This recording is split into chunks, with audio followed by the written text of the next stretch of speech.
তুই ডাক্কা দিয়ে এখন তুমি আমারে বানাইছো, আমি অপরাধী হয়ে হাত তুলছি, তুমি মাফ করবা না? আল্লাহ জেলখানায় যাইয়া যখন জজ সাহেবের সামনে খাড়ায় হাত জোর করে দাঁড়াইতে হয়, আর আমি আসামের ভেতর দুইটা হাত তুলে দিছি, তোমার যদি ভালো লাগে আমার হাত দুইটা মাফ করে দাও, আমার হাত দুইটা মাফ করে দাও। 28শে জানুয়ারি আজকে মেরাজের দিন, আমাদের মাফ করে দাও গো মালিক, মাফ করে দাও। জোরে করে আমিন, আরো জোরে করে আমিন। আমার বিশ্বাস আল্লাহ মাফ করবে। ছাগলের গায়ে স্পর্শ করছে আমার বিশ্ব নবী, নবীর সংস্পর্শের সঙ্গে সঙ্গে ছাগল জিহ্বাটা আসমানের দিকে তাইয়া বলে, মালিক রহমাতুল লিল আলামিনের হাত আমার শরীরে লাগছে। আমি জানি আমি জীবনে মা হতে পারবো না, আমি জীবনে বাচ্চা দিতে পারবো না, আমার তো বাচ্চা দানি নাই, আমি জীবনে বাচ্চা হওয়ার কোনো অ্যাবিলিটি আমার নাই, তবে তোমার কাছে সবই আছে। তুমি যদি সব নবী বন্দা নবীর বিবি জাকারিয়া নবীর বিবিকে বাচ্চা দিতে পারো, আল্লাহু আকবার বলো।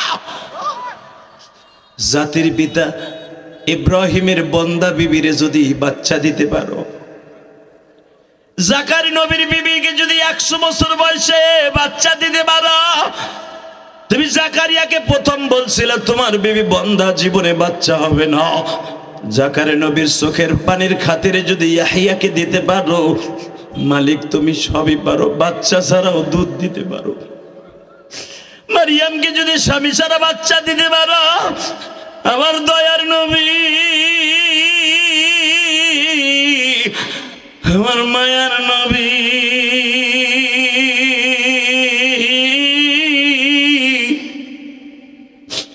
কলিজার নবী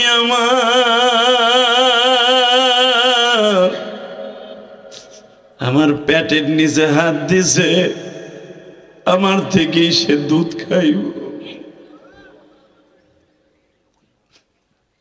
বাজানরে অল্প সময়ের ভিতরে ছাগলের দুধে ভরপুর হয়ে গেল। বিশ্বনবী আবু বকরকে বললেন, পাত্রের মধ্যে দুগ্ধ দহন করো। দুগ্ধ দহন করা হয়ে গেল, আমার বিশ্বনবী পান করলেন, আরো যে সাহাবীরা ছিলেন তাদেরকে পান করাইলেন। উম্মে মাবাদের কাছে ভান্ডটা ধরে দিলেন। বাবা উম্মে মাবাদ একবার দুধের দিকে তাকায়, আর একবার বাবা ছাগলের দিকে তাকায়, আর মনে মনে ভাবে এই সময়ের ভিতরে যদি আমার স্বামী আসতো, আমি আমার স্বামীর লইয়া লোকটার কাছে কালেমা পড়ে মুসলমান হয়ে যাইতাম। বুখারীর মধ্যে আল্লাহর কুতুব আল্লামা আজিজুল হক লেখেন, যেমন আপনারা জানেন পৃথিবীর সবচেয়ে বড় ডিক্টেটর স্বৈরাচার জালিম, তার নাম ছিল ফিরাউন। ফিরাউনের যারা কায়রোতে গেছেন মিশরে, আল্লাহ পাক আমারে দেখাইছে, আমি দেখছি এই কায়রোতে ফেরেশতা এই ফিরাউনের কয়েকটা মুভি বানানো হয়েছে। মুভি হয়ত তার ছবির আকৃতিতে কতগুলা মূর্তির মতো বানায় রাখছে ওই দেশের সরকার। ওর আসল যে বডিটা এখন দেখা যায় না, এটা ফ্রেমের মধ্যে আটকানো, কাঠ দিয়ে বানায় রাখছে, পাথর দিয়া। তো মনে মনে ভাবি যে ফিরাউন তো জানতাম অনেক লম্বা, এটুক তো আর না। তো এখানে একজনে জিজ্ঞেস করলাম আরবিতে, হে না ফিরাউন? আল্লাহ হারাম, এইটা ফিরাউন না, এটা ফিরাউনের আকৃতি বানায় রাখছে, সৌরাতান ফিরাউন। আমি তখন বললাম যে আসল শয়তানটা কই? ওরে যদি বাংলা পৃথিবীর কোনো মানুষ আসলভাবে দেখতো, বিল্ডিং ভাঙ্গে হইলে ওরে জুতা দিয়ে দুটা বাড়ি দিত। ওই দেশের মিশরি লোক কইতেছে, সুবহানাল্লাহ বলেন না? ও যে এত বড় জালিম, ওর আসল মূর্তি যদি বর্তমান দেখানো হইতো এই ডিজিটাল যুগে, ওরে দেখার সাথে বিল্ডিং দিয়ে দিক আর গ্লাসের মধ্যে রাখুক, ওরে জুতা দিয়ে 4টা বাড়ি দিলেও দিত। ঠিক না ভাই? ঠিক। তার জ্বলন্ত প্রমাণ আমি আপনাদের দেখাই। আমি যতবার বদরে গেছি, এই বছরও আমার ভাতিজা, ওই যে আমাদের ঘোষকান্দি তালেব ভাই আছে না, তালেব ভাইয়ের বড় ছেলে মৌলানা আবুল হাসান, আপনাকে হয়তো ছাত্র, ওরে লয়ে গেছে এবার উমরায় রমজানে। কি বলবো, রমজানের পরে আমার কয় কাকা আবু জাহেলের কবরটা কোনটা, আমার একটু দেখাই দেন তো। ও আলেম মানুষ, ও আমার কইতেছে। আমি গেলে আমি কি করবি, তো আমার ছাত্র আবার। কয় না কাকা, আমি একটা পাথর মারলো আরে মারবো, এটা জুতা দিয়ে মারলো মারবো আরে। আমি বড় আলেম মানুষ, তুই কি ভাবোস যে এটা জায়েজ নেই? তোর জায়েজ বুঝবানে পরে, আগে ওরা কটা জুতা দিয়ে দিয়ে লই আমি। আল্লাহু আকবার। ঠিকই আরে দেখাই দিলাম যে ওই যে খেজুর বাগানের মাঝখানে যাও, ওই যে আবু জেল হইয়া রয়েছে ওখানে। বিশ্বাস যদি করেন 25 কেজি ওজনের এক পাথর লইছে, ও মারবো। আমি ওরা টাইনা ধরছি, যাইস না, তোর চাচা বাদ দেন তো আপনি।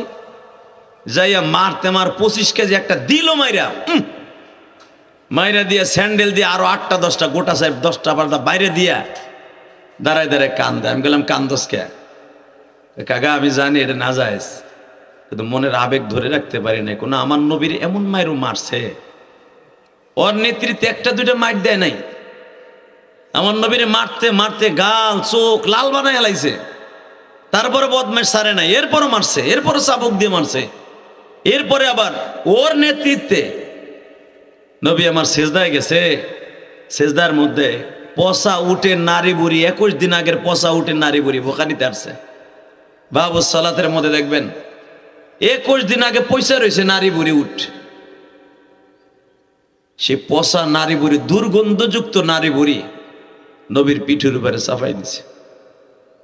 বেঈমান দূরে দাঁড়ায় দাঁড়ায় হাতে তালি দিছে আর কয়, দেখ মোহাম্মদের আল্লাহ বলে আছে, তাহলে নারী বুড়ি আল্লাহ সরাই দেয় নাকি? বাজানরে দিলটা নরম করে একটু দেখাই দেন আপনি নবীর অনেক ভালোবাসেন।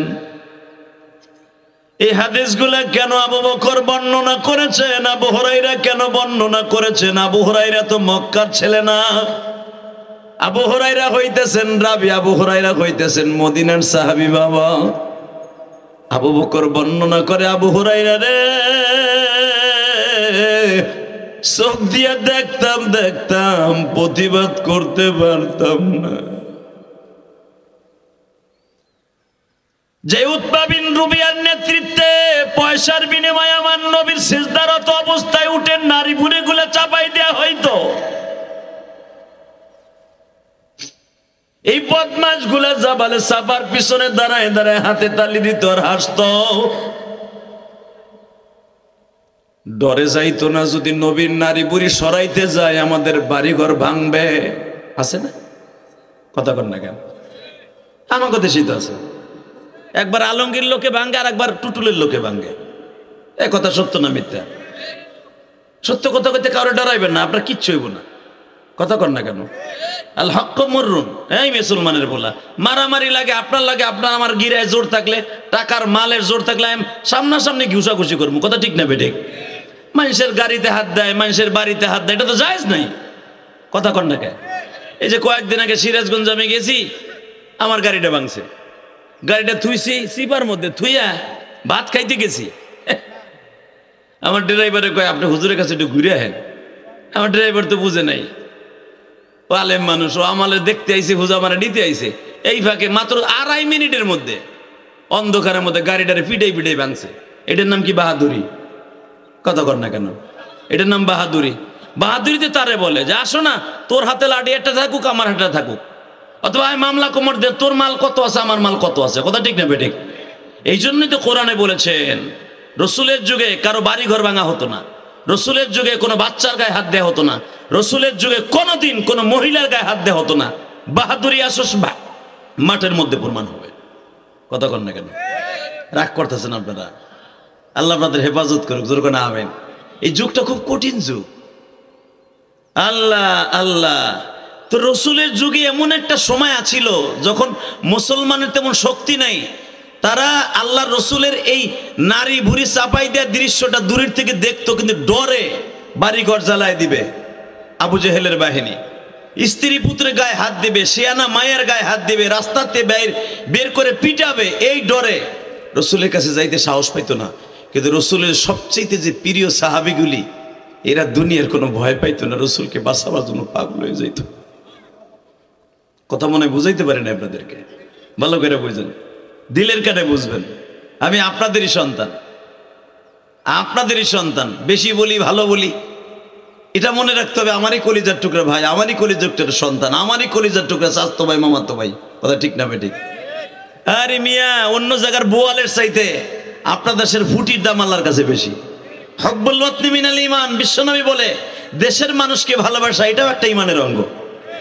এই যে এনায়েত বিন মোস্তফা, ওনার বাবার অবদান পৃথিবীর ওনার বাবার অবদান মুর্শিদপুরের মানুষ কোনোদিন শেষ করতে পারবে না। কথা বাস্তব না বাস্তব? উনি নিজের জন্য কিচ্ছু করে নাই। উনি যদি ইচ্ছা করতো এই চরপর সন্ন্যতিতে 5 তলা একটা 10 তলা বিল্ডিং করতে পারতো, জীবনও করে নাই। আমি তো জানি করে নাই। যা কিছু করছে এই মাদ্রাসার লেগে চরের মধ্যে বয়ে বয়ে করছে। আপনারা সহযোগিতা করছেন, আলহামদুলিল্লাহ বলেন। আপনার সহযোগিতা না থাকলে উনি পারতেন না এটা করতে। আপনাদেরও অনেক অবদান আছে, আল্লাহর শুকর।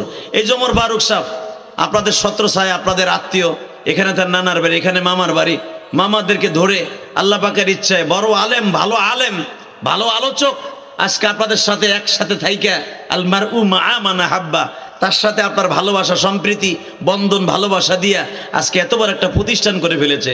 শত শত ছাত্রী, সুবহানাল্লাহ বিহামদি। পুরুষ মাদ্রাসার অভাব নাই, মহিলা মাদ্রাসা একটা দরকার ছিল, এটা ওমর ফারুক করে দেখাই দিয়েছে। আলহামদুলিল্লাহ বলতে পারলেন না? তো টাকা নাই দিকে। তো মক্কার বেঈমানগুলো সবসময় মনে মনে ভাবতো মুহাম্মাদের আঘাত করা যায় কোন জায়গায়। আঘাত করতে যাইয়া এমন এক জায়গায় আঘাত করলো, এমন এক জায়গায় আঘাত করলো যে নবী মাইনে নিতে পারলেন না। সে আঘাতটা কি? মুহাম্মাদরে আর মক্কায় রাখা যাবে না, ওরা মাইরে হেলাই দিব। নাউজুবিল্লাহ বলেন না? আরে মাইরে ফেলাই দিব। সব সিদ্ধান্ত হয়ে গেল দারুন নাদুয়ার ভিতরে মাইরে ফেলাই দেব, কোনো কথা নাই। ওর যন্ত্রণায় আমাকে টেকেরেডের মানুষ ঠিক থাকতে পারলো না। ওর যন্ত্রণায় ঘরে হইতে পারি না। ওর যন্ত্রণায় বাপ বেটার ভিতরে মারামারি লেগে গেল। ওর যন্ত্রণায় স্বামী স্ত্রী এক বিছানায় ঘুমাই থাকি, বউ গোপনে কালেমা পড়ে ফেলাইছে, স্বামীরে লাত্তি দিয়ে তুই চলে গেছে মুহাম্মাদের দলে। ওর যন্ত্রণায় ঠিক থাকা যাবে না। ওরে সাইজ করতে হবে কেমনে? সাইজ করে একটা নিয়ম আছে, সেই সাইজটার নিয়ম হলো এই, শুধু যে শেখ বংশ, খান বংশ, মোল্লা বংশ, এই 1-2 বংশ চললে চলবে না। মক্কায় যত বংশ আছে সবগুলো এক হয়ে যেতে হবে। কারণ কেউ কেউরে নিয়ে আবার সাথে নিয়ে বুঝবে, এটা মাইনে নেওয়া যাবে না। সব একসাথে কাজ করলে কারে তুই কার বিরুদ্ধে মামলা দিবে, ঠিক না ভাই? ঠিক। সবাই এক।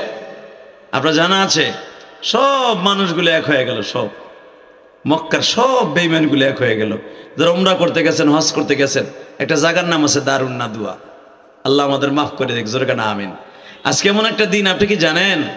এমন একটা পবিত্র দিন, গতকালকে রাত্রে 27শে রজব যদি আমার বিশ্বনবী আল্লাহর বাড়িতে বেড়াইতে যেয়ে থাকেন, গতকালকে সেই রাতটা চলে গেছে।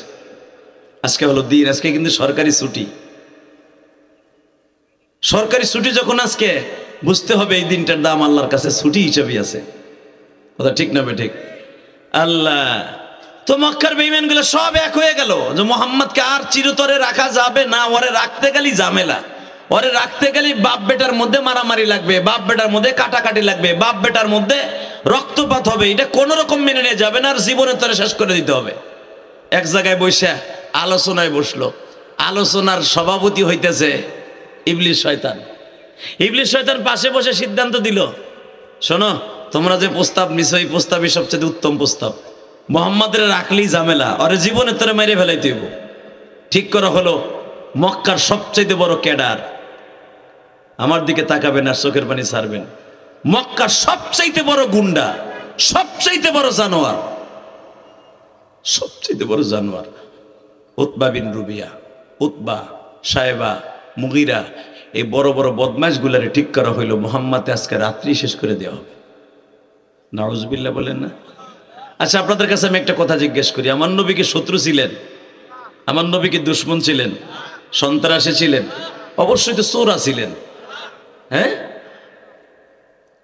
আরে আপনার আলেমুল আমার মুখে শুনছেন, আমার নবীর চেহারার মধ্যে এমন একটা গুণ আছিল, আমার নবীর চেহারা যদি কেউ একবার দেখতো জীবনে কোনোদিন ভুলতো না। আমার নবীর চেহারার মধ্যে এত লাবণ্যতা ছিল। আল্লাহ কোরআনে কি বলে শুনেন, আমি আয়াতগুলো পড়ি আর আপনার দিলকে নূরান্বিত করার জন্য আল্লাহু আকবার দিয়ে নিজের দিলকে ঔষধ হিসেবে গ্রহণ করবেন। ওয়া ইন্নাকা লাআলা খুলুকিন আযীম।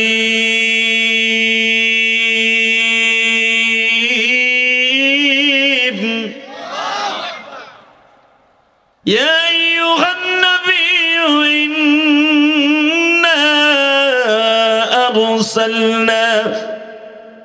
আরসালনাকা شاهدا ومبشرا ونذيرا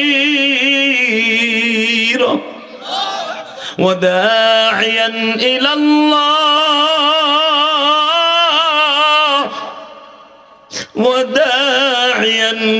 الله بإذنه وسراجا منيرا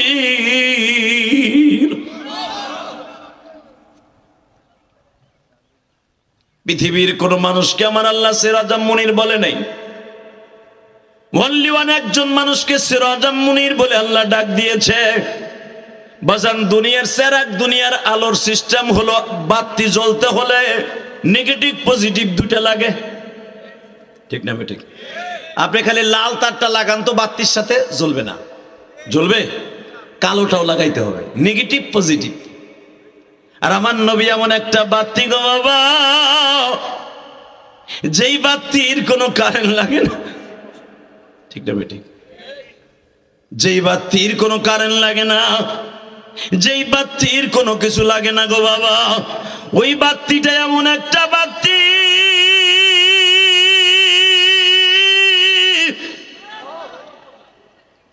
যেই বাতির কোনো তৈল লাগে না,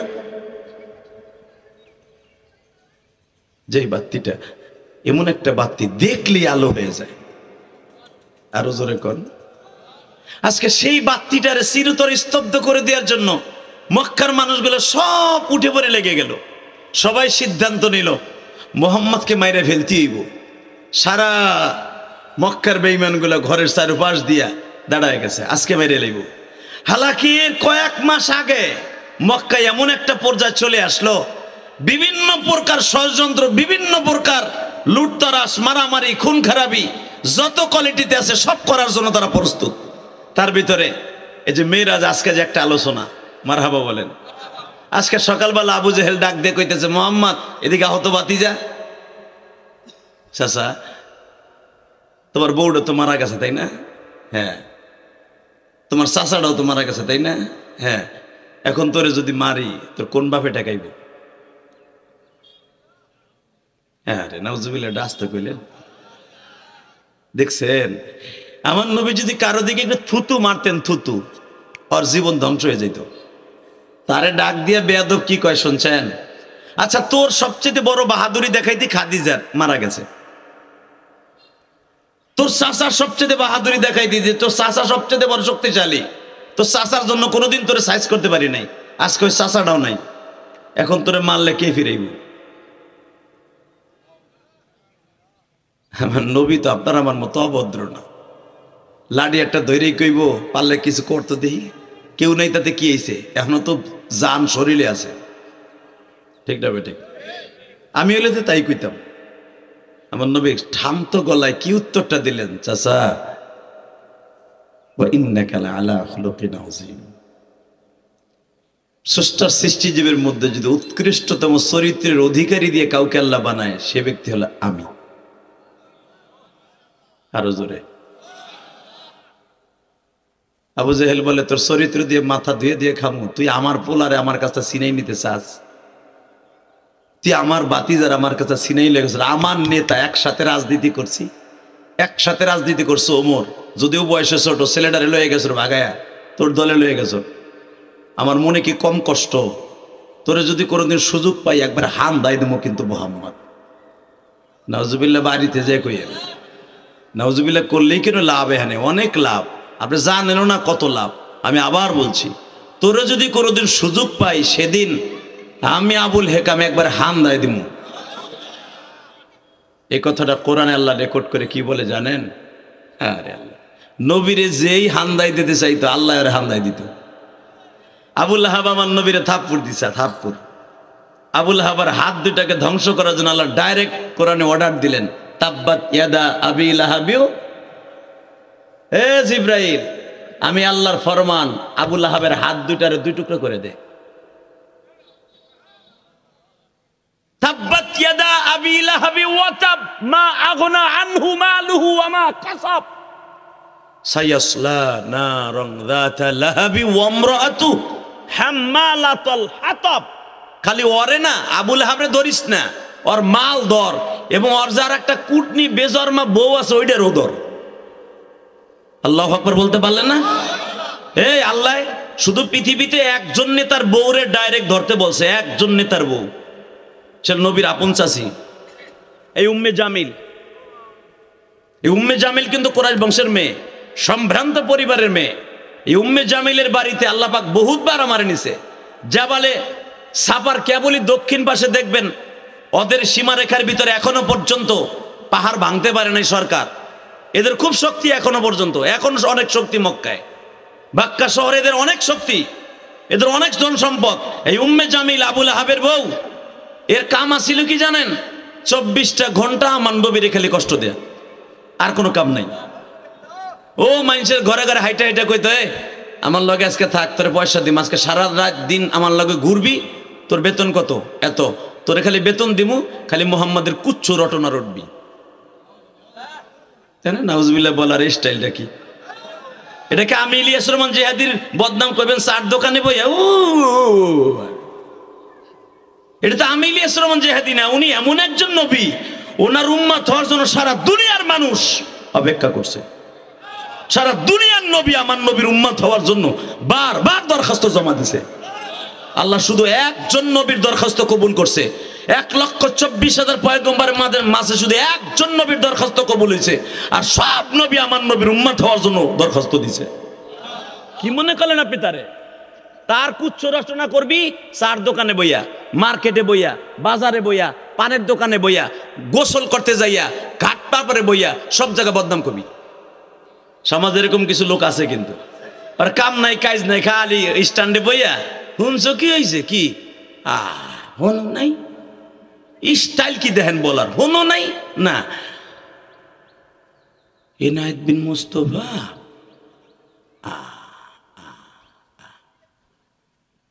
কি কমো আমার তো জানা নেই, মানে কইলাম ডস ডস ডস। হালাকে হ্যার একটু তলা তলা তালাশ করে দেখেন, হ্যার যে কত বদনাম হ্যাঁ নিজেও জানে না। কথা কর না কেন? ঠিক এটা যে এই যুগে বাজান তা না, আমার কলিজার ভাইরা, আপনার আমার এলাকার মানুষ বুঝবেন, এই যুগে ছিল তা না। আজ থেকে 1445 বছর আগে ওই শয়তানিটা ছিল। এই মহিলা ভাড়া করছে টাকা দিয়া, তুই খালি মোহাম্মদের বদনাম কবি, এই জন্য তোর বেতন দিবি। হঠাৎ করে দেহে চাষিটা অসুস্থ, এবার কানবেন, চাষিটা অসুস্থ 3-4 দিন, আর দেহে বাজারে বুজারে গেলে কেউ কয় না যে মোহাম্মদ তোমার চাষি দিয়ে আমার কাছে বদনাম কয়ে গেল, আর তুমি আহ আমাকে লাগে ভালো ব্যবহার করতে। এটাই বুঝলাম না তো, চাষি যেই চাষি তোমার এত আদর করে লালন পালন করে সেই চাষি তোমার বদনাম কয়, আর তুমি যে কি ব্যবহারটা কও, চাষির কথার সাথে তোমার ব্যবহারের সাথে তো মিল নাই। হঠাৎ করে দেখে সপ্তাহখানিক চাষি আর বদনামও কয় না, রাস্তাঘাটে কোনো কাটাকুটাও বিছায় না। বাজান্নে বিশ্ব নবী আস্তে করে চাষির বাসায় গেলেন, রুমালটা গায়ে দিয়া।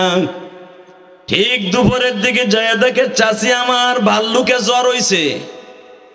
ভাল্লুকের গায়ে যে জ্বর আসে 24 ঘন্টা, ওই জ্বর হইছে ওর, মেলিয়ে জ্বর। নবী যে চাষির সামনে বয়ে কয়, চাষি আমি এই জন্যই তো কই যে আমার রাস্তায় কাটা নাই কে, আর রাস্তায় রাস্তায় আমার বদনামের লোক নাই কে। সূরা লাহাবের তাফসিরে দেখবেন, আবু লাহাবের বউ আর একদিক মুখটা ঘুরে কয়, আল্লাহ তোকে কি আমার বাড়ি সেরা পর্যন্ত আসার সুযোগ দিল, তুই কি মরতে পারলি না? আরে আরে রহমাতুন নবী রহমান। চাষির মুখের দিক তাকায় বলে, চাষি আমি দোয়া করি আপনি ভালো হয়ে যাবেন। তোর দোয়ায় আমার ভালো হইতে না, তুই যদি মরস আমার কাছে সবচেয়ে বেশি ভালো লাগবে। তখন আমার নবী একটা কথা বলছিল, চাষি মনে করে দেখেন তো, আমার মনে পড়ে আমার মা যেদিন আপনাদের কাছে আমার রাইখা যায়, বাবার কবর জিয়ারত করতে মার সাথে যখন মদিনায় যাই, তখন আপনাকে 9 জন চাষির এক জায়গায় ডাইকে আমার মা একটা কথা বলছিল, নবীর জন্য এখন 1 ফোঁটা পানি ফেলবেন, আপনার চোখের গুনাহ, পায়ের গুনাহ, মাথার গুনাহ, পুরো বডির গুনাহ জড়ে যাইব। চাষি সব চাইতে কয়েকজন চাষির কাছে আমারে আপনাদের কাছে রাইখা গেছিল। 1 নম্বরে আমার চাচি আবু তালেবের বিবি, 2 নম্বরে উম্মে ফাজল আব্বাসের বিবি, 3 নম্বরে আপনি গো চাচি। ও চাচি যদি আপনারা আমাকে সন্তানের মতো লালন পালন না করতেন, আমি মুহাম্মদ এখানে টিকা থাকা কষ্ট হয়ে যাইত। আমি 6 বছর বয়সে মা হারাইছি গো। কোন মানুষকে আজ পর্যন্ত বাপ বলে ডাকতে পারি নাই। চাচি যেই সফরে আমার আব্বা মারা যায়, ওই সফরে তো আমার এই চাচা আবু লাহাব ছিল, আবু তালেব ছিল, আমার বড় চাচা হারিস ছিল, হাজল ছিল, জুব্বন ছিল, জুবাইর ছিল। 6 জন চাচা আমার বাপ সহ ওই সফরে ছিল গো চাচি। আমার বাবা 5 জন চাচার কাছে আমার মাকে এবং গর্ভবতী মায়ের পেটে আমি ছিলাম, আমারে রাইখে তো আমার বাবা বিদায় লয়ে গেছে। আপনারা যদি আমাকে দেখে না রাখতেন, মক্কায় আমার প্রতিষ্ঠিত হওয়া কষ্ট হয়ে যাইত। শুধু একটা কথা বলি গো চাচি, এমন একদিন আসবে আমারে দেখার জন্য আপনি আফসোস করবেন, সেদিন আর দেখতে পারবেন না।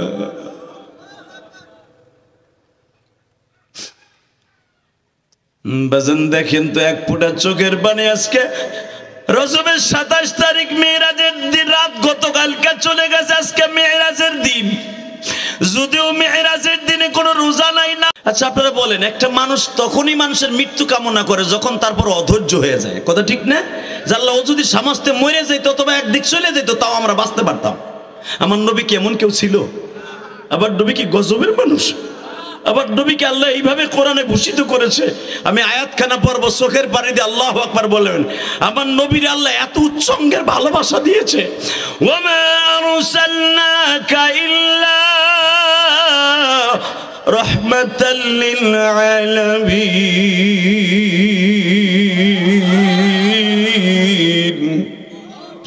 লাকাদ কানা লাকুম ফি রাসূলিল্লাহি উসওয়াতুন হাসানাতুন লিমান কানা ইয়ারজুল্লাহা ওয়াল ইয়াউমাল আখির। যারা কিয়ামতকে বিশ্বাস করো, যারা আখিরাতকে বিশ্বাস করো, তাদের জন্য আমি আমার নবীকে এমন মডেল রাইখা দিলাম। নবীর চরিত্র নতি উত্তম আদর্শই তোমাদের জন্য উত্তম আদর্শ। এ মুসলমান ভাইরা, পৃথিবীতে যার আদর্শে আদর্শবান হতে বললেন আল্লাহ, উনি কোনদিন আপনার আমার সামনে গজব হয়ে আসতে পারে না। সারা দুনিয়ার রহমত ছিলেন তিনি, ঠিক না বেঠিক? জোরে কর, আরো জোরে, জোরে। হে চাচা টাকা নেদিকে, আমার নবী এমন একটা রহমত, সারা দুনিয়ার ভিতরে এমন কোন মানুষ আল্লাহ বানায় নাই। তার জ্বলন্ত প্রমাণ দেয় হিজরাতের দিন উম্মে মাবাদ নামে একজন সাহাবীর নাম শুনছেন না আপনারা? এই উম্মে মাবাদের বাড়ি আল্লাহ পাক আমার একবার নিছে, আলহামদুলিল্লাহ বলেন। আপনি যখন খায়বারে যাবেন, খায়বারে যাইবার সময় খায়বার থেকে 29 কিলোমিটার দক্ষিণে, 29 কিলোমিটার, এবং তবুকে যখন যাবেন তবুক থেকে প্রায় 40-45 কিলোমিটার উত্তরে এই উম্মে মাবাদ মদিনার থেকে প্রায় 90 কিলোমিটার দূর। আল্লাহু আকবার, জোরে বলেন। এই উম্মে মাবাদ, এই মাবাদ নামে একটা মসজিদ আছে। এই রমজানের আগের রমজানে আল্লাহ পাক একদিন আমার তারাবি পড়াইছে ওই মসজিদে। আল্লাহ তো 17-18 বার নিচে মক্কা মদিনায়, অনেক জায়গায় ঘুরে ঘুরে দেখছি, আল্লাহ দেখাইছে, আলহামদুলিল্লাহ বলেন। তো উম্মে মাবাদ নামে একজন সাহাবী ছিল, ওর বয়স ছিল মাত্র 7 বছর। কয় বছর? জোরে কর। এই তো আর 10 মিনিট কথা কম জামুগা, আর জ্বালাম না। উম্মে মাবাদ নামে 7 বছর একজন সাহাবী ছিল, ওই ছেলেটার মতো টকটকে ফর্সা ছিল। আমার নবী হিজরাতের সময় আবু বকরে বলে, এই বাড়িতে একটা কুলুবরই গাছ দেখা যায়, বাড়ির চারপাশ দিয়ে ওয়াল করছে, খেজুর গাছের মাঝখানে ঘেরা। এই বাড়িটা আজকে আমরা রাত যাপন করবো। সুবহানাল্লাহ কইলেন না? আরে বাবা, ও সিরাজাম মুনির, আমার নবী এমন একজন সিরাজান মুনির, এমন একজন আলো। আমার নবী কোনো অন্ধকার বাড়িতে গেলে কোনো বাতির প্রয়োজন হইতো না। আমার নবী কোনো বাড়িতে যদি অনুমতি ছাড়া ঢুকতেন, ওই বাড়িতে খাবারের অভাব হইতো না। আমার নবী এমনই একজন মানুষ। তো আবু বকরকে যখন বললেন, আর আবু বকর যে দুইজন খাদেম নিযুক্ত করছিলেন রাস্তা দেখানোর জন্য, তাদের দুজনে বলতেছে তোমরা যে একটু বলো এই বাড়ির মালিকরে যে আপনাদের বাড়িতে আমাদের একজন মেহমান অবস্থান করবে। তুমি মাবাদ অর্থাৎ মাবাদের মা, মাবাদের মা বলতেছে দেখো আমার স্বামী বাসায় নাই, আর স্বামী ছাড়া মক্কার একটা নিয়ম আছে, মক্কা মদিনার নিয়ম আছে, স্বামী ছাড়া কোনো পরপুরুষ বাড়িতে ঢোকাটা ঠিক না। নবী আমার বললেন আপনার অনুমতি যদি পাই, আমরা একজন পথিক মানুষ, আপনার বাড়িতে আমরা রাস্তায় নিব। এই কথা যখন শুনছি না একটু মায়া হয়েছে যে এই দেশের জাহিলিয়াতের যুগের নিয়ম হলো যারা ক্যাডার মার্কা লোক, এরা কোনো অনুমতি নেয় না, দাম দাম করে ঢুকে কয় এই জায়গা আমার, এইখানে বমু, এটাই আমি করবো। কিন্তু এই লোকটা এতবার অনুমতি চায়, অবশ্যই লোকটা ভদ্রলোক। উম্মে মাবাদ, মাবাদের মা পর্দার কাপড় সরাইয়া তাকায় দেখে পূর্ণিমার চাঁদ উটের পরে বসা। আরে পূর্ণিমার চাঁদ বসা। উম্মে মাবাদকে বলে, মাবাদকে বলে যাই বল তোর আব্বা কি কইলো না কইলো ওটা পরে ওনারে ঘরে আসতে কর। কিন্তু দেখেন আপনারা যে 4 জন মানুষ আসছেন, আমার স্বামী বাসায় তো নাই, আপনাদের ঘরে জায়গা দিতে পারবো না। ওই যে আমার ওখানে উটের খামার আছে, কয়েকটা উট ওখানে থাকে, ছাগল ভেড়া বকরি থাকে, ওইখানে আপনারা তাবু গেড়ে থাকতে পারেন। রহমাতুল্লিল আলামিন উটের খামারের পাশে বসছে, উটগুলা জিব্বা বের করে দিয়ে আসমানের তাকায় বলো ওই আসমানের মালিক যারে তুমি সারা দুনিয়ার রহমত বানাইছো, সে আজকে আমাদের তাবুর কাছে। এই মহিলা তো চিন্তাছে না, আমরা তো ঠিকই চিনে ফেলছি।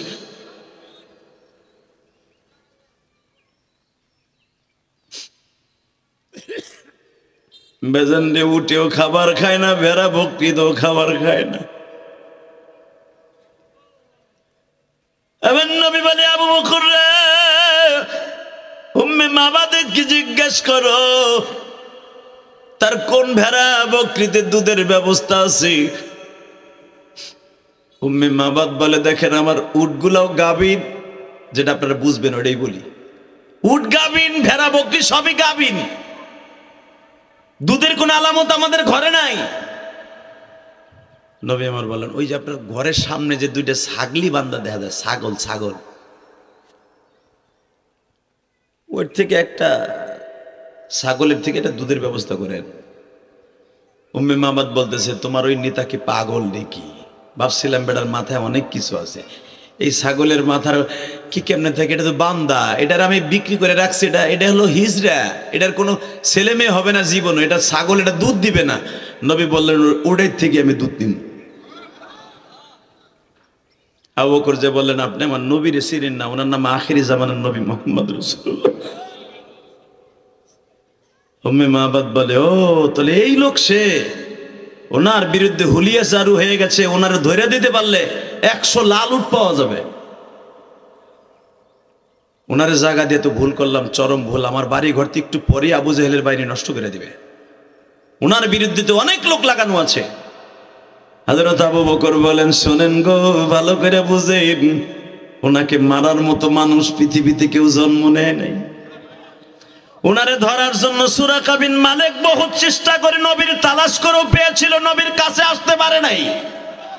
এই যে গত পরশুদিন সুরাকা বিন মালিক নবীরে দেখছে যে ঘোড়ার পরে সে সওয়ার ছিল, ওই ঘোড়া জমিনে ডাইবে গেছে।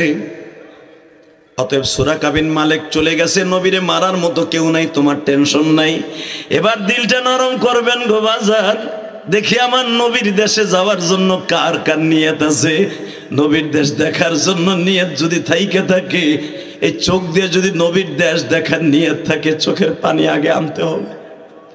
চোখের পানি ছাড়া নবীর দেশে যাওয়া সম্ভব না। টাকা থাকলেই হজ করতে পারে না, উমরা করতে পারে না। হজ উমরা করার জন্য কপালের দরকার, কথা ঠিক না ঠিক? উম্মে মাবাদ বলে উনি এই ছাগলের থেকে দুধ দেবে কেমনে, দেখি ওনার হাতে কি মোজেজা আছে দেখি। আবু বকর আস্তে করে ছাগলটা টেনে নিয়ে বিশ্ব নবীর কাছে নিয়ে আসলেন। আমার নবী ছাগলের বানের উপরে রহমতের এই হাতটা একটু বাজার ঘষা দিয়ে দিলেন। ঘষা দিতে দেরি আছে, ছাগলের বান মাটির দিকে পড়তে দেরি হচ্ছে। আবু বকর বলে আমার নবীর ৩,৫০০ মুজিজার মধ্যে উল্লেখযোগ্য একটা মুজিজা আমার চোখের সামনে। আমি আসরের পরে বিশ্ব নবীর হাতটা বুলিয়ে দিল ছাগলের বানের উপরে। আস্তে আস্তে ছাগলের বানটা বড় হওয়া শুরু হলো। মাত্র আধা ঘন্টার ভিতরে ছাগলের বানের মধ্যে দুধগুলো ভরে গেল। এখানে রাবি লেখেন, যখনই ছাগলের গায়ে স্পর্শ করছে আমার বিশ্ব নবী, নবীর সঙ্গে স্পর্শের সঙ্গে সঙ্গে ছাগল জিহ্বাটা আসমানের দিকে তাইয়া বলে, মালিক, রহমাতুল লিল আলামিনের হাত আমার শরীরে লাগছে। আমি জানি আমি জীবনে মা হতে পারবো না, আমি জীবনে বাচ্চা দিতে পারবো না, আমার তো বাচ্চা দানি নাই, আমি জীবনে বাচ্চা হওয়ার কোনো অ্যাবিলিটি আমার নাই। তবে তোমার কাছে সবই আছে। তুমি যদি সব নবী বন্দা নবীর বিবি জাকারিয়া নবীর বিবিকে বাচ্চা দিতে পারো, আল্লাহু আকবার বলো। জাতির পিতা ইব্রাহিমের বন্দা বিবিরে যদি বাচ্চা দিতে পারো, জাকারি নবীর বিবিকে যদি ১০০ বছর বয়সে বাচ্চা দিতে পারো, তুমি জাকারিয়াকে প্রথম বলছিলে তোমার বিবি বন্দা, জীবনে বাচ্চা হবে না। জাকারিয়া নবীর চোখের পানির খাতিরে যদি ইয়াহিয়াকে দিতে পারো, মালিক তুমি সবই পারো, বাচ্চা ছাড়াও দুধ দিতে পারো। মারিয়ামকে যদি স্বামী ছাড়া বাচ্চা দিতে পারো, আমার দয়ার নবী, আমার মায়ার নবী,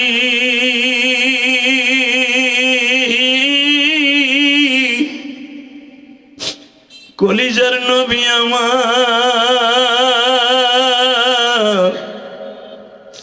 আমার পেটের নিচে হাত দিছে, আমার থেকেই সে দুধ খাইব।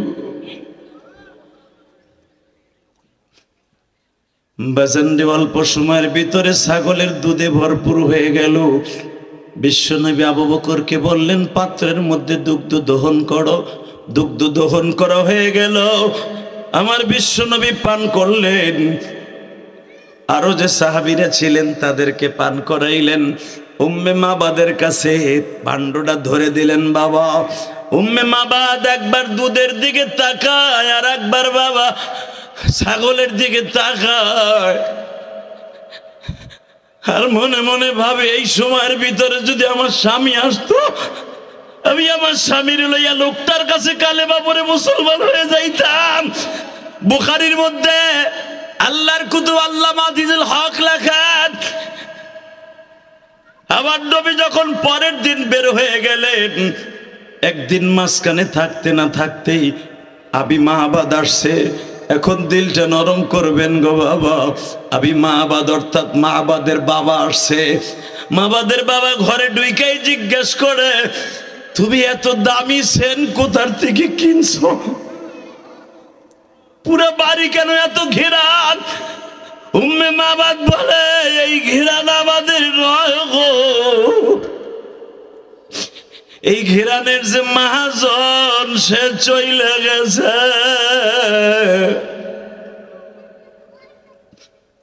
উম্মে মাহবাদ বলে, পৃথিবীতে তোর কোনো দোকানে পাওয়া যাবে না, একমাত্র নবী মুহাম্মাদের শরীরের ঘেরান এটা। জোরে জোরে জোরে জোরে জোরে জোরে। হে, আমার বাড়ি কি মুহাম্মদ আসছিল?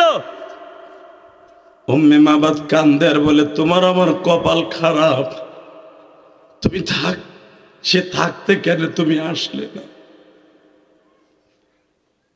আবি মাহবাদ বলে, বল আমার নবী কোন দিকে গেছে?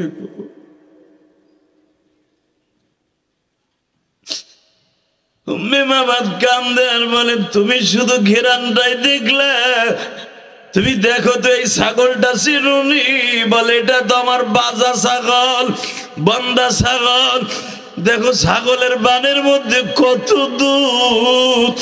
শুধু যে তার শরীরে ঘেরান তা নয়, তার পুরা বডির মধ্যে, হাতের মধ্যে বরকত আর বরকত। ওমা আরসালনাকা ইল্লা রাহমাতাল লিল আলামিন। বাজানাই দ্বীপ প্রহরে জোহরের নামাজের পরে যাদের চোখ দিয়ে পানিগুলা লেবুর রসের মতো ছেড়ে দিয়েছেন, আমার মালিকের কাছে সবচেয়ে দামি হলো বান্দার দুইটা জিনিস। এক নম্বরে রোজাদারের মুখের দুর্গন্ধ, দুই নম্বরে গুনাহগার মানুষের চোখের পানি। আপনার চোখের পানি যখন আমার মাওলায়ে কারীম দেখে গো, এই কুদরতি রুমাল দিয়ে চোখের পানি পুছায়া বলে, বান্দা রে আর কান্দিস না, তোর চোখের পানি আমি সহ্য করতে পারি না গো।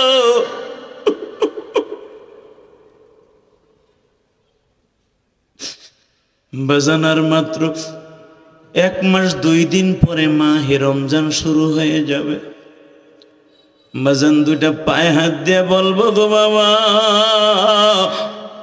আর মাত্র 1 মাস 2 দিন বা 3 দিন মাঝখানে আছে, মাহে রমজান এসে যাচ্ছে। মাহে রমজানের আগে এই শাবান মাস আর মাত্র 2-3 দিন পরে আরম্ভ হয়ে যাবে। এই শাবান মাসে পুরা বডিটারে পরিষ্কার করিয়া সাবান দিয়ে যেরকম কাপড় পরিষ্কার করে আপনার পুরা বডিটা শাবান মাসে পরিষ্কার করবেন। চোখের পানি দিয়ে আমার মাওলারে বুঝাইয়া বলেন, মালিক আমার মতো গুনাহগার কেউ নাই,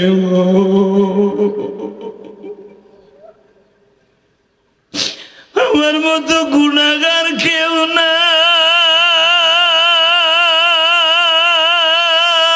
গো।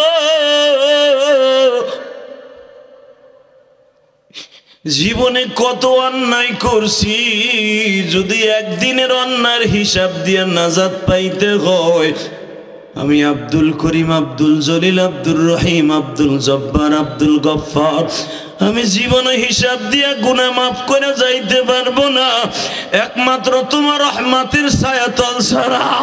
আপনার আমার আত্মীয় স্বজন চোখের পানি দিয়ে আমার মাওলারে বুঝায়, এখন মালিক আর সময় নাই। এই মুখের মধ্যে দাড়ি ছিল না, দাড়িগুলা কাঁচা হইয়া উঠল, ওই দাড়িগুলা পাইকা গেল। দাঁতগুলা কি সুন্দর ফ্রেশ ছিল, সব দাঁতগুলা পড়িয়া গেল। আগে গ্যান্ডারি চাবাইয়া খাইতে পারতাম, এখন একটু গোশত চাবাইয়া খাইতে পারি না। তাহলে বুঝা গেল কবরে যাওয়ার টাইম হয়ে গেছে, কোনো কিছুই করতে পারলাম না। মনের কথা আল্লাহকে বুঝায় বলেন, মালিক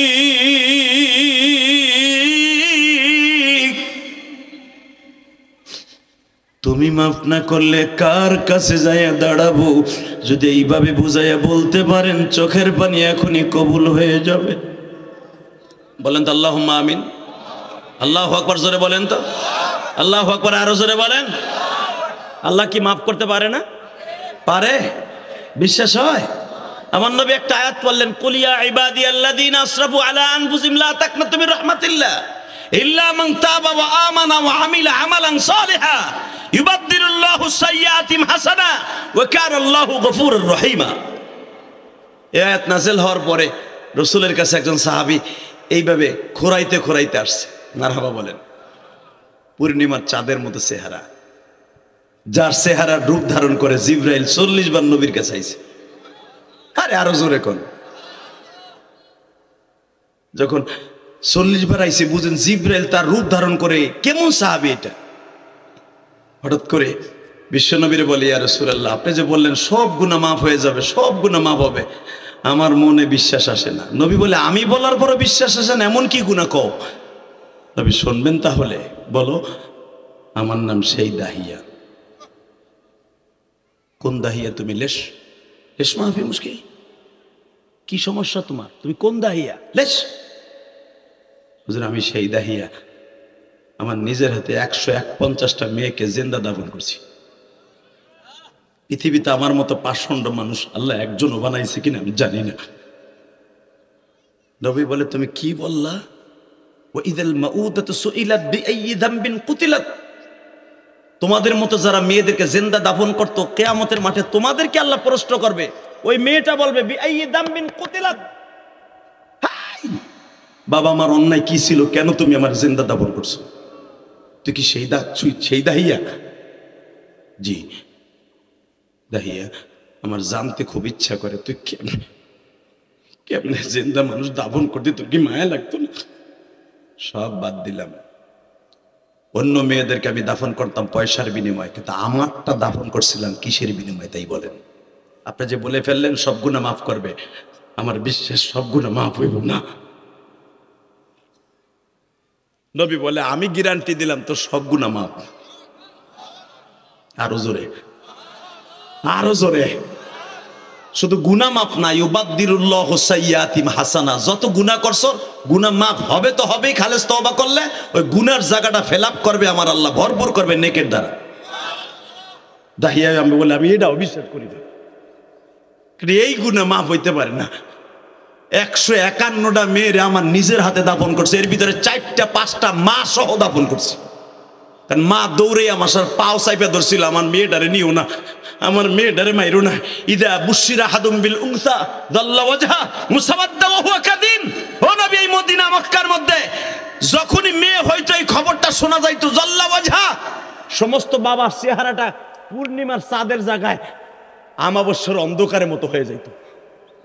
ওই মেয়েটারে মেরে ফেলার জন্য বাজারে বইয়া দোকানে বইয়া ফার্মের মুরগির মতো জিমাইতো, আমার মেয়েটারে কে মাইরে দিবা। ওই ডিউটিটা আমার ছিল। কয়েকটা মাস ছিল আমারে বাধা দিতে, মারে একটা কোপ দিয়া কোদাল দিয়ে মা সহ আমি মেরে ফেলাইছি। আমি সেই দাঁড়িয়ে না। আপনি আজ থেকে 14-15 বছর আগে কেন এই মদিনায় আসেন নাই? আমার এই বৃদ্ধ বয়সে কেন আইছেন? আল্লাহু আকবার জোরে বলতে পারলেন না? দাহিয়া বলতো কেমনে কি করতি। এখন কানবেন, সময় কিন্তু কম, চলে যাব যে কোনো মুহূর্তে, কারণ আজকে আমার ঢাকায় বিশাল বড় প্রোগ্রাম।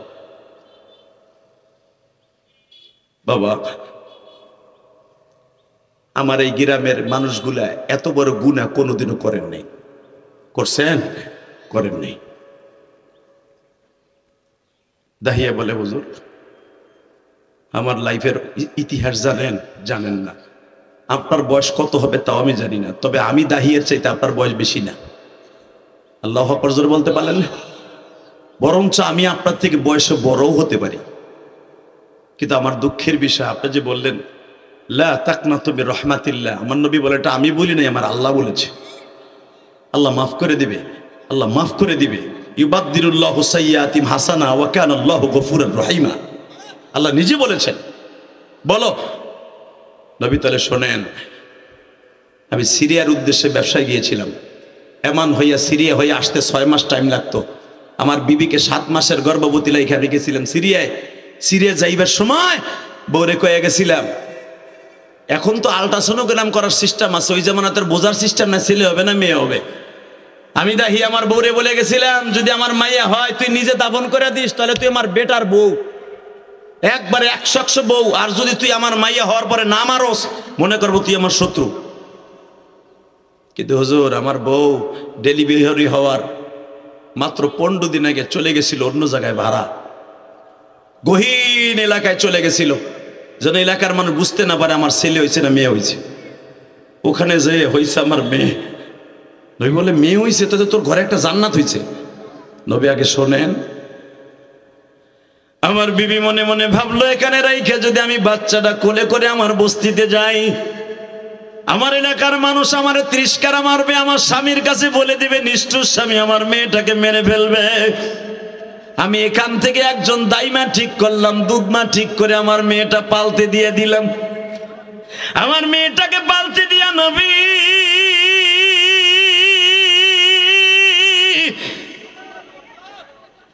1 বছর 2 বছর নয়, আমার বিবি 5 থেকে 6 বছর পর্যন্ত এই বাড়িতে টাকা দিয়ে পেলেছে।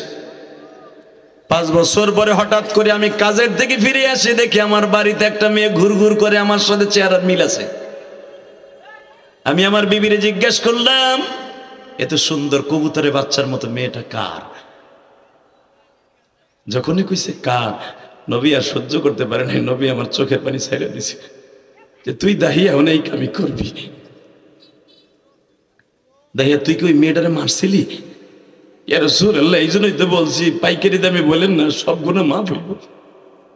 বলতো দাহিয়া, বলতো হুজুর আমার মেয়েটা আমার সামনে দিয়ে কবুতরের বাচ্চার মতো ঘুরে। কিন্তু আমার বিবি বলতে সাহস পায় না, মেয়েটা তোমার। আমার মুভমেন্টটা দেখতেছে, আমার পরিস্থিতি দেখে আমার স্বামী কি করে। হঠাৎ করে বৈকাল বেলা আমার মেয়েটা আমার রানের পরে উঠিয়া বলিয়া কয়, তুমি তো অনেক সুন্দর আব্বু।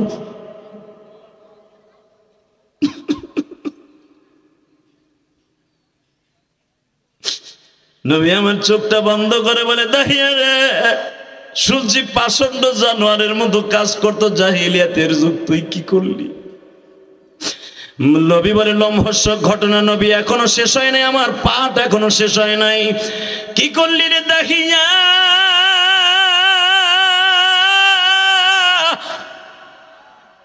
যখনই আমার বিবি বললেন, তুমি যদি এই মেয়েটার বাপ হও কেমন হয়? চুপ চুপ, আমার মেয়ে হবে। দেখো গো, এই জাহিলিয়াতের এই এলাকার মানুষ জানে না যে মেয়েটা তোমার। আসলে আমার মেয়ে হয়েছিল, এটা তোমার মেয়ে। দেখো তোমার সাথে সুন্দর চেহারার মিল আছে। আমি ওরে মাইরে ফেলতে চাইছিলাম, কিন্তু মারি নাই। কেন জানো? আমি ভাবছিলাম তুমি যে সফরে গেছো, যদি কোনোদিন ফিরে না আসো, আমার মেয়েটারে কোলে করে নিয়ে আমি সারা জীবন জঙ্গলে জঙ্গলে কাটাই দেবো, মনে করবে এটা আমার স্বামীর স্মৃতি।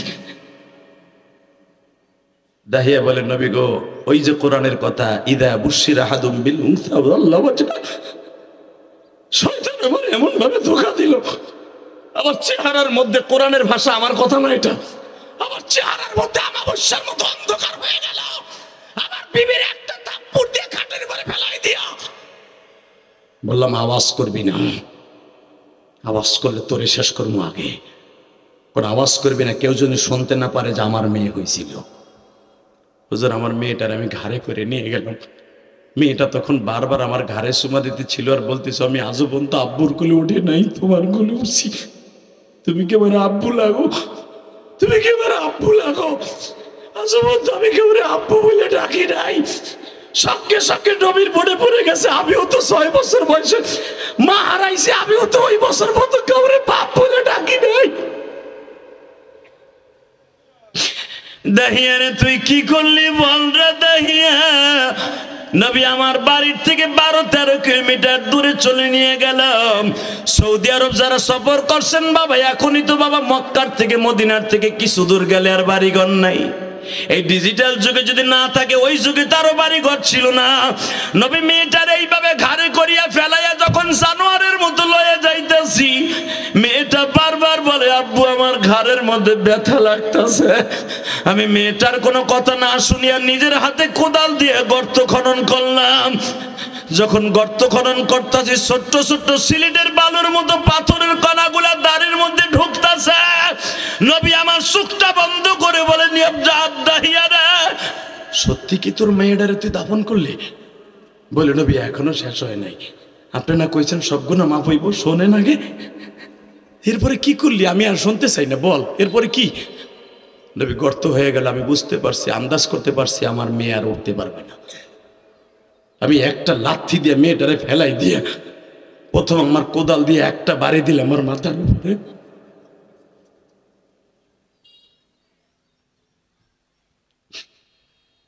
কচি কবুতরের বাচ্চার মতো জমিনে পড়ে যায় গো। কিন্তু সবচাইতে নবী এখনো পর্যন্ত আমি কেন ঘুমাইতে পারি না জানেননি কেন? আমি যখন আমার মেয়েটাকে সর্বশেষ একটা পাথর দিয়া বাড়ি দিয়ে মেরে ফেলি, মেয়েটা হাতগুলো এইভাবে দিয়া বলতেছিল, বাবা গো, আমার একা ফেলাইয়া যায় ওটা গো বাবা।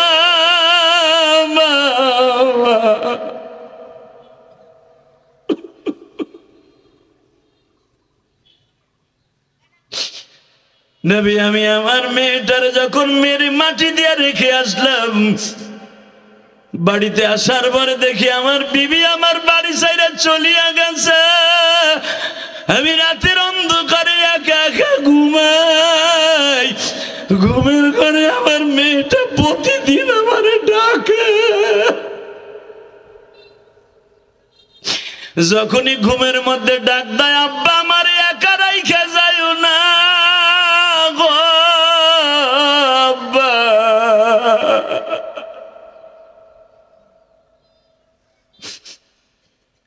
নবী এত বছর হয়ে গেল, আমার মেয়েটা আমার ঘুমের ঘরে ডাকে, মেয়ের ডাক শুনে আমার ঘুম ভেঙে যায়, আমি ঘুমাইতে পারি না।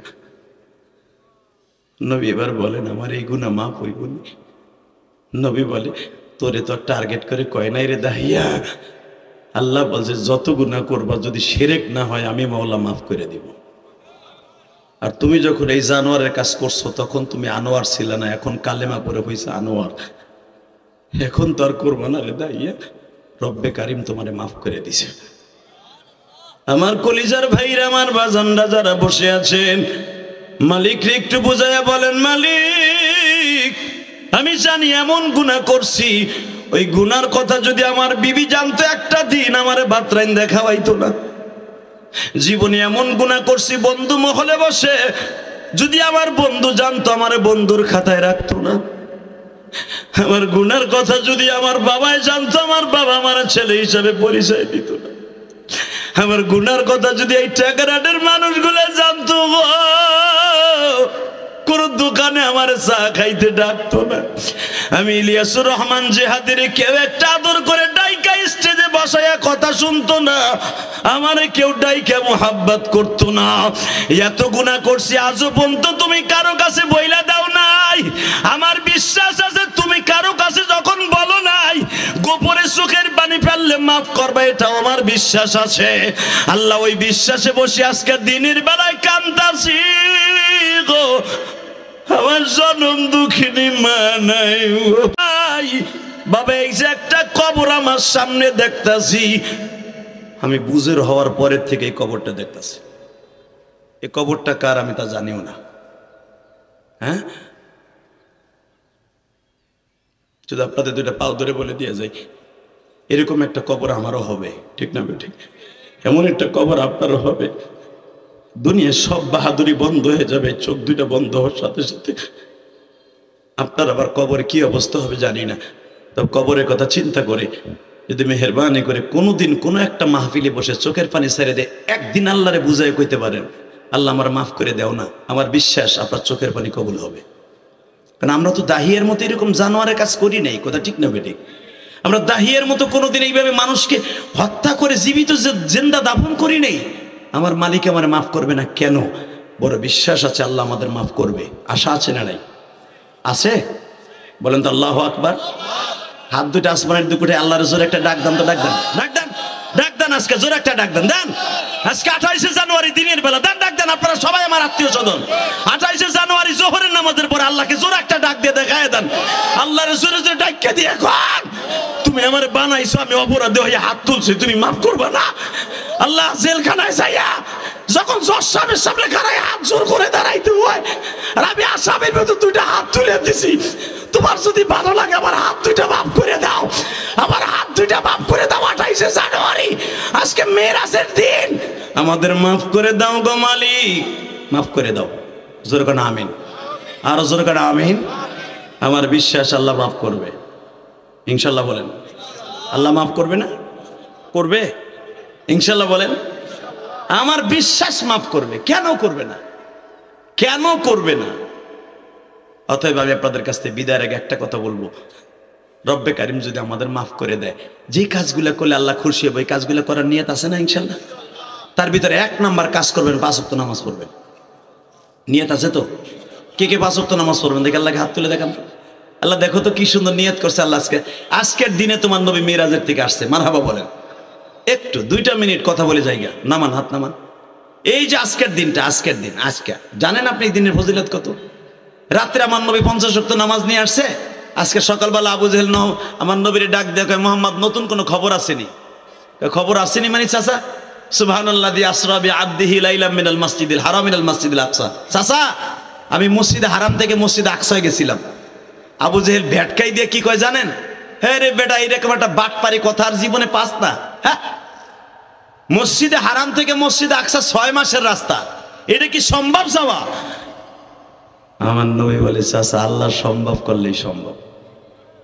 কথা বলেন না কেন? ঠিক না বেটি? আল্লাহ সম্ভব করলে সম্ভব না? সবচাইতে অসম্ভবকে সম্ভব করতে পারে কে? আবু জেহেল ডাক দিয়ে সাথে সাথে বলতেছে, এই বেটা গাঁজাখুরি কথা কইতে সাহস পাস না? এখান থেকে যাইতে লাগে 6 মাস, আসতে লাগে 6 মাস, কিছুদিন থাকতে 1 বছর সময় জায়গা বাইতুল মুকাদ্দাস যাইতে আর আইতে। তুই কইতেছ এক রাত্রে গেছ, আবার কইতেছ আল্লাহর বাড়িতে গেছি, 50 ওয়াক্ত নামাজ আনছি। আচ্ছা আমরা বিশ্বাস করি বা না করি, তোর বন্ধু আবু বকরে ডাক দেই, সুবহানাল্লাহ বলেন। এইবার দেখবো আবু বকরের মতো প্রেমিক কয়জন আছেন। রেডি? হ্যাঁ আবু বকরে দিগাও, শুনছো কি হয়েছে? তোমার বন্ধুরে তো আটকে হেলাইছে কথা দিয়া। কই কেমনে জানো না? না ট্যাকেরাডের মোড়ে ভিড় যে হানুমানে খাড়া করাইয়া দিছি কে গেরা করে লাগাইয়া। কই কেমনে? দিছি জিগা কেমনে দিছি? আবু বকর বলে আরে নাদান রে, আমার প্রিয় হাবিবরে ঠেকাইবার মতো মানুষ পৃথিবীতে কেউ জন্ম নেয় নাই। তুই কি ভাবস? তোমার বন্ধু কি কয় শুনছো, এটা কি বিশ্বাসের যুক্ত? কয় কেমনে? কি কইছে তাই ক? বলে আমি কি কমু, তোর বন্ধুর কাছে হন দেখ বিশ্বাস করস কিনা। আরে আমার বন্ধুর কাছে শুনতে হবে না, তুই ক কি কইছে তাই ক। সে বলে 6 মাসের রাস্তা বাইতুল মুকাদ্দাস যাইয়া, এখান থেকে আল্লাহর বাড়িতে যাইয়া 50 ওয়াক্ত নামাজ লইয়া আবার বলে আইছে আই এখন তোমাকে ওয়াজ করে শুনাইয়া নামাজ পড়ার কথা কইব। এটা কি বিশ্বাস করা যায়? একদিন তুমি বিশ্বাস করছো, মাইনে নিয়েছি, এটা কি বিশ্বাস করা যায়? আজগুবি ঘটনা। আবু বকর যে উত্তরটা দিলে যদি শুনেন, আপনারা তো জানেন তাই না?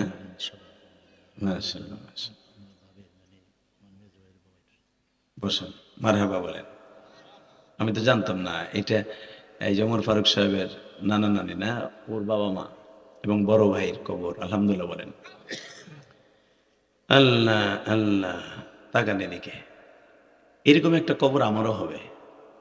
এই যে ঘোষকান্দি মসজিদের সামনে চিরতরে আজ থেকে 35 বছর আগে ঘুমিয়েছে আমার জন্মদক্ষিণী মা, সবাই। আলহামদুলিল্লাহ, আল্লাহ আল্লাহ, জোরে কোন আল্লাহুম্মা আমিন। আল্লাহ এদের সবাইকে আপনি মাফ করে দেন। আমি যদি পরের জন্য দোয়া করি, আমি মরে যাওয়ার পর আপনাকে দিয়ে আল্লাহ বাধ্যতামূলক দোয়া করাইব, এটা আল্লাহর ওয়াদা। তুমি একজনের লেগে দোয়া করবা, আমি আল্লাহ তোমার জন্য দোয়া করার মানুষ পয়দা করে দিয়ে দেবো। আপনি কিপটামি করবেন, আপনি পাবেন না। এই জন্য আল্লাহ এদের সবাইকে মাফ করে দেন। এখানে যারা ঘুমিয়েছে, যারা ঘুমাবে, সবাইকে আপনি মাফ করে দিয়েন। এবার তাকাবেন 2টা মিনিট, কোনো দিকে ঘাটটা ঘুরায়েন না। রেডি? এ আবু বকর, এটা বিশ্বাস করো? আবু বকর মুস্কি হেসে দেখে, নবী এই কথাগুলো কি আপনি কইছেন? আবু বকর, আজকে রাত্রে আমি আমার ফুফাতো বোনের বাসায় শুয়েছিলাম, ঠিক আবু জেহেল যা যা কইছে মিথ্যা কথা কয় নাই, এগুলো সব আজকে রাত্রে আমার হয়েছে। আবু বকর বলে, তাহলে এই বেয়াদব কাছে বলতে গেছেন কেন, আমার কাছে আগে বলেন নাই? আপনি কেন ওগো কাছে ছোট হইতে গেছেন? ওগো যদি আপনি বাইটাও খাওয়ান যে এইগুলো আল্লাহরে দেখাইয়াও দেন, তাও বিশ্বাস করবেন? হে ভাইবান, এখন আমার জিগা বিশ্বাস করি কিনা? এর চাইতে যদি আরো কঠিন কথাও হয়, আমি আবু বকর বিশ্বাস করি। জোরে জোরে জোরে জোরে জোরে জোরে জোরে, এটা তো সহজ ব্যাপার, সহজ ব্যাপার। বাইতুল মুকাদ্দাস আমার নবীর জন্য, সে তো 1 রাতের কথা কইছে। আরে আমার নবী ইচ্ছা করলে আমার মালিক 1 সেকেন্ডে লয়ে যেতে পারে। আর নবী তো কইছে বুরাকের 3 কদম লাগছে বাইতুল মুকাদ্দাস যাইতে। আরে আমি ইচ্ছা আমার আল্লাহ, ইন্নামা আমরুহু ইযা আরাদা শাইআন আইয়াকুলা লাহু কুন ফায়াকুন। সারা পৃথিবী সফর করতে আমার নবীর 1 সেকেন্ড টাইম লাগবে যদি আল্লাহ ইচ্ছা করে। আবু জেহেল ব্যাটকাই দিয়ে কয়, তা তুইও ওর মতো পাগল? পাগল চিনে? আমার নবী কয়, পাগল? আবু বকর এদিকে আও। এতগুলা মানুষ, ফেরে 4000 4500 বেঈমান এই হেরেমের ভিতরে কেউ বিশ্বাস করলো না, তুমি বিশ্বাস করে ফেললা। তুমি কেমনে বিশ্বাস করলা? আবু বকর বলে, নবী গো, ভুলে গেছেন গা আপনি, এখন কানবেন 2টা মিনিট। ভুলে গেছেন গা? কেমনে বলেন আপনি? আপনি যখন 6 বছর বয়সে মা হারাইয়া এখানে আসছিলেন, মক্কার এমন কোন ঘর ছিল না যে আপনারা আদর করে নাই। সবাই কোলে নিয়ে আপনারা, কেউ চুমা দেয়, মহিলারা আইসা কয় আমি তোমার মা লাগি, মায়ের আদর আমার কাছে পাইবা। আপনার 9 জন চাচি সবাই কইছিল আমার মায়ের আদর পাইবা, মার আদর দিমু, বাবার আদর দিমু। কতজনে কথা কইছিল। আমি আপনার থেকে মাত্র 2 বছরের ছোট, আমার 4 বছর, আপনার 6 বছর। আমি 4 বছরের বন্ধু সেদিন বলছিলাম 1 প্লেট রুটি আইনা আর মধু আইনা আপনি চিন্তা করেন না, আমি আবু বকর যদি সকালবেলার নাস্তা খাই চারটা রুটি আমার মা দেয়, 2টা আমার বন্ধু খাবে আর 2টা আমি খাবো। আমি তো আপনার সেই বন্ধু, আমি তো আপনার সেই বন্ধু গো নবী।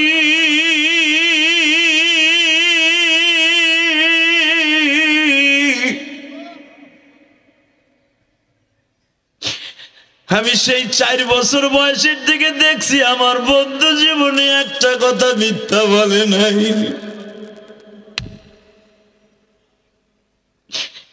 এখন বুঝি 53 বছর বয়সে আপনি মিথ্যা কথা বলবেন। কেউ বিশ্বাস না করলো আমি আবু বকর বিশ্বাস করি। নবী আমার কেঁদে দিয়ে বলে, আবু বকর আমি তোরে খালি হাতে ফিরাইতে পারি না, আমার মালিক একটা লকব দিছে এখন জিবরাইলের দ্বারা, গায়রে মাতলু দিয়ে আওয়াজ দিছে আমারে। আপনার আবু বকর এত বড় আমার মিরাজের আলোচনা মাইনে নিল, এই আজকের কথা এই জন্য বলে দিয়ে গেলাম। আপনার আবু বকর যখন মাইনে নিছে, আমি আল্লাহ আমার আবু বকরে খালি হাতে ফিরাই দিতে পারি না। আজ থেকে আবু বকর সিদ্দিক। জোরে জোরে জোরে জোরে জোরে জোরে জোরে জোরে জোরে। আমার নবী যে 50 ওয়াক্ত নামাজ নিয়ে আসছে, কোনো অবিশ্বাস আছে? জোরে বলেন। তাহলে আপনি বিশ্বাস করলেন তো আজকের দিনে। আমিও আপনাদের সাথে বিশ্বাস করাবার জন্য বলে গেলাম, 5 ওয়াক্ত নামাজ পড়বেন, 50 ওয়াক্তের সওয়াব পাবেন। কোনো কিলে কল আছে? এর ভিতরে কোনো সন্দেহ আছে? যদি আপনার সন্দেহ না থাকলে আপনিও সিদ্দিক। আল্লাহু আকবার জোরে বলেন। আর আপনি সিদ্দিক, আবু বকর সিদ্দিকের গাড়িতে জান্নাতে যাবেন ইনশা। সিদ্দিক শব্দের অর্থ হলো সত্যবাদী, সত্য কথা গাওয়াহি দেনেওয়ালা, সত্য কথা শুননেওয়ালা, সত্য কথা বলনেওয়ালা। অতএব সদা সর্বদা সত্য কথা বলবেন, মিথ্যা থেকে দূরে থাকবেন, সেটারই বাটপারি করবেন না, কারোর সাথে কারো মাল লুণ্ঠন করবেন না, কাউরে ঠকাবেন না, নিজে ঠকবেন না। ইনশা। সবাই ভালো থাকবেন, সুস্থ থাকবেন। হয়তো একটু পরে আসরে আজান হবে। আমি চাই মাহফিলটা দিনের বেলা হয় নাকি? কয় বছর ধরে হয়? এই প্রথম। আমি চাই মাহফিলটা গাজীরপুর মতো হোক, দিনের বেলায় হোক। কি বলেন? আলহামদুলিল্লাহ বলেন তো। হয়তো অনেকে অবিশ্বাস করছে, ইলিয়াস আইব নি, ইলিয়াস মানে আইব না। তা না হলে লোক আরো মনে হয় বেশি হইতো, তাই না? হয়তো ইনশাআল্লাহ তাআলা এই বছর থেকে যখন দিনের বেলা থেকে দিন রাত মিলে চালু হয়েছে, যতদিন এই মাহফিলটা হবে আমি দিনের বেলায় টাইম দেবো ইনশাআল্লাহ। বলেন। আপনারা সবাই ভালো থাকবেন, সুস্থ থাকবেন। যদি একটা কথার দ্বারা কষ্ট পেয়ে থাকেন, আল্লাহর রাস্তায় মাফ করে দিবেন। যদি একটা কথা ভালো লাগে, আমল করার চেষ্টা করবেন। বাঁচিয়া থাকিলে দেখা হইবে আবার, মরিয়া গেলে দেখা হবে হাসরের মাজার। ওমা তাওফিক ইল্লা বিল্লাহ, ওমা আলাইনা ইল্লাল বালাগ। না না, কি মাফ চাইবে? যাজ্ঞা আল্লাহ তারে মাফ করে দিক। জোরে কেন আমিন। বাদশাহ সাহেব না, উনি আমার এলাকার ছেলে না, উনি আমার এলাকার আত্মীয়, উনি আমার একই রক্তের, সবাই আমরা একসাথে চলবো। আমি মরে যাওয়ার পরে আমার জানাজা সে যাবে, আমি তার জানাজায় আসবো। আমার একটা নিয়ম আছে বাবা, আপনারা কে কি মনে করেন আমার জানেন না। আমার বাপরে চিনেন না এমন কোনো মানুষ নাই। আমি কলমকার বলা, আমার বাপ এখনো রাস্তা দিয়ে হাঁটলে করে বলা এটা আমি জানি। কিন্তু আমার বাপ খেটে খাওয়া মানুষ হোক, কিন্তু একটা ছেলে জন্ম দিছে। সারা পৃথিবীর এমন কোনো দেশ নাই আমি গুনাহগার আল্লাহর ইচ্ছে চিনে না। এটা আমি আপনাদেরই সন্তান, আমি আপনাদেরই সম্পদ। এই যে যেই ভাইয়ের কথা বললাম, আমার কাছে মাফ চাইছে না, সে মাফ চাবে কেন? আমি তার কাছে মাফ চাই। হয়তো আমার একটু উচ্চবাক্য হয়ে গেছিল, আল্লাহ মাফ করে দিক। জোরে কোন আমিন। আল্লাহ আমাদের সবাইকে মিলেমিশে থাকার তৌফিক দান করেন, একসাথে নাজাতের ওসিলা বানায় দেন। আল্লাহ এই কবরস্থানে যারা শুয়ে আছে তাদের সবাইকে মাফ করে দেন। আল্লাহ বিশেষ করে আমার ঘোষকান্দি না, আমার চাচারা মামারা যারা কবরে শুয়ে আছে সবাইকে আপনি মাফ করে দেন। আল্লাহ আমার রাগ দিয়ে ননের প্রত্যেকটা কবরবাসীকে আপনি মাফ করে দেন। আল্লাহ পুরা ফরিদপুর, বৃহত্তর ফরিদপুরের একটা মানুষকে আপনি জাহান্নাম নেবেন না। আল্লাহ একজন আলেমকে ওসিলা করে যদি আপনি হাজার হাজার মানুষকে জান্নাত দেন, আল্লাহ আপনি আমাদের ওসিলাকে মাফ করে দিন। আর এই মামার মাদ্রাসাটা দিয়ে খেয়াল করেন, ইনশাআল্লাহ বেঁচে থাকলে আবার দেখা হবে। শোনেন, আর একটা কথা আছে, হয়তো আশেপাশে আর একটা দাওয়াতও আছে আমার। আগামী মাসের 10 তারিখ মাগরিব থেকে ঈশা পর্যন্ত আমার বয়ান হবে। কারণ মামা একটা দাওয়াত দিয়েছে গুনাইর আছে, ওইটা অত যাইতে পারবেন না। রাগ দি মাগরিব থেকে ঈশা পর্যন্ত, ওখানে একটু কান্নাকাটি হবে। যাবেন তো ইনশাল্লাহ? সবার জন্য দোয়া রইল। মাগরিব থেকে ঈশা পর্যন্ত কিন্তু আমার কিন্তু বেশি টাইম দিতে পারবো না। আপনারা এতটুকু সময় 1-1.5 ঘন্টা যা হয় আপনারা যাবেন। আল্লাহ সবাইকে তৌফিক দান করেন। ভালো থাকবেন, সুস্থ থাকবেন। এই আশা ব্যক্ত করে বিদায়। ওমা আলাইনা ইল্লাল বালাগ। আসসালামু আলাইকুম ওয়া রাহমাতুল্লাহ।